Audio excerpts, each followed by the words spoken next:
Madam Speaker, 5 billion rupees. 5 billion rupees, this is what has been reported in the press as being the amount which the State Trading Corporation will have to pay to Betamax following the arbitration award. 5 billion rupees. How many houses can we build with 5 billion rupees? The budget of the Honourable Minister of Housing, 5 years budget for construction. We can eradicate the problem of social housing for 5 years with 5 billion rupees. 5 billion rupees, we can complete most of the project that has been announced for key community-based project in the budget.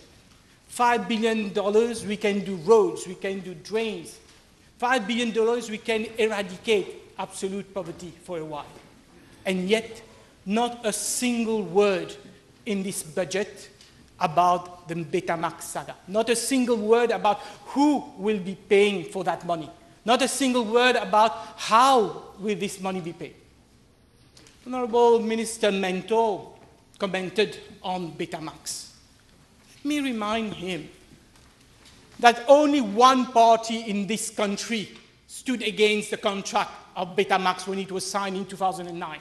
Only the MSM did.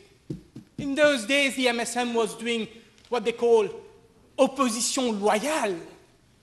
That was before they joined hands with Narendra Modi in 2010 election.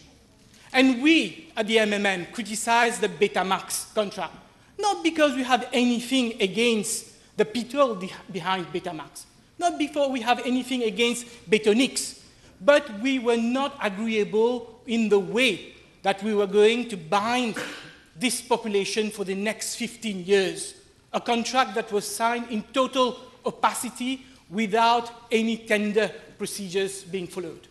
And of course, in 2010, as a responsible opposition, we asked a PNQ. The Honourable Leader of Opposition asked a PNQ about the Betamax contract. And the government replied.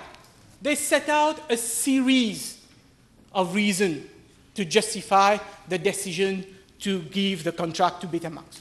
And they concluded, and I will quote this, "We in this country have a lot of businessmen, many cousins, cousines. They never invested 2 billion rupees. It is the first time in Mauritius that a Mauritian is going to invest, and we already have a contract, Mr. Speaker, sir. The contract was awarded after STC was exempted. The STC was exempted from the Public Procurement Act, and I think, cut the sarcasm, and I think as a lawyer, the honourable member should know. Who was saying that? Was it Dr. Ramgulam? Was it Honourable Bechu? Was it Honourable Jita? No, that was Honourable Shawkatali Sudan saying that. Honourable Shawkatali Sudan defending Betamax and teaching lawyers a lesson, telling lawyers that you should know that Betamax is exempt, that STC is exempt from procurement procedures.